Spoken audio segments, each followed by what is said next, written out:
Story time, it's my favorite time, spending time reading with you. Welcome to another story time with GamGam.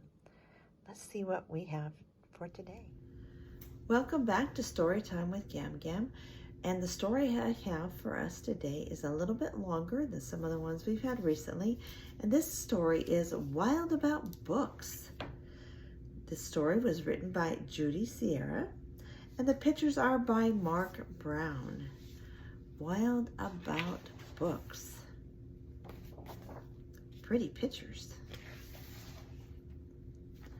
It started the summer of 2002 when the Springfield Library, Molly McGrew, by mistake drove her bookmobile into the zoo.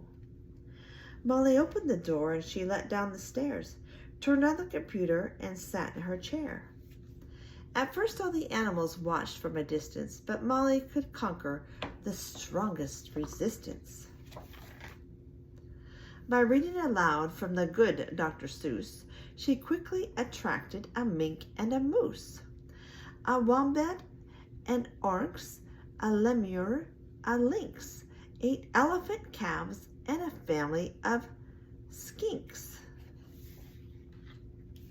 In a flash, every beast in the zoo was stampeding to learn all about this new something called reading. Forsaking their niches, their nests, and their nooks, they went wild, simply wild about wonderful books. Choosing thin books and fat books and cat-in-the-hat books and new books and true books and heaps of how-to books. Giraffes wanted tall books, and crickets craved small books, while geckos could only read stick-to-the-wall books. The pandas demanded more books in Chinese. Molly filled the request, always eager to please. She even found waterproof books for the otter, who never went swimming without Harry Potter. Raccoons read aloud, and baboons read in bunches, and llamas read dramas while eating their lunches. Hyenas shared jokes with the red-bellied snakes, and they howled and they hissed till their funny bones ached. A tree kangaroo, who adored Nancy Drew, began solving mysteries right there at the zoo, such as why were the Bancuda's books overdue? I wonder why they were. Gently, Molly taught lessons in treating books right, for the boa constrictor cricked her too tight. Baby bunnies munched on Goodnight Moon with their paws. The baby bunnies mucked up Goodnight Moon with their paws. Giant termites devoured the Wizard of Oz. And Bear's love of books was completely outrageous. They licked all the pages right off of the pictures right off of the pages. I haven't seen that one before. Tasmanian devils found books so exciting that soon they had given up fighting for writing. They made up adventures so thrilling and new that the others decided to be authors too. Pythons wrote with their tails, penguins wrote with their bills, and porcupines wrote with their very own quills. At the new insect zoo, bugs were scribbling haikus. The scorpions gave each other a stinging review.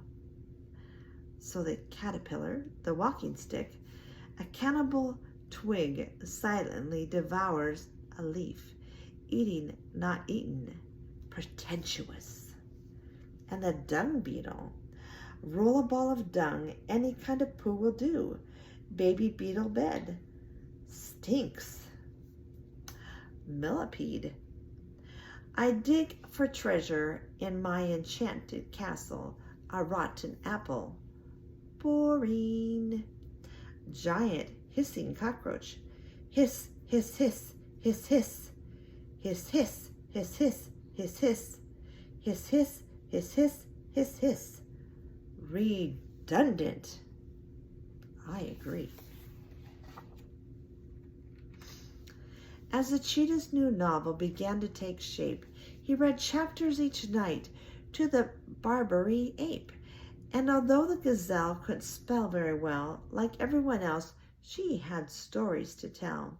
Imagine the hippo's enormous surprise when her memoirs were given the Zulitzer Prize. With so many new books, Molly knew what to do. She hired 12 beavers, a stork, and a gnu to build a branch library there at the zoo. When the animals cried, "We can do it ourselves. We can check the books out. We can put them on shelves." And they did. And they do up to this very day. 3 cheers for the Zoobery. Hip, hip, hooray. When you visit the zoo, now you surely won't mind if the animals seem just a bit hard to find.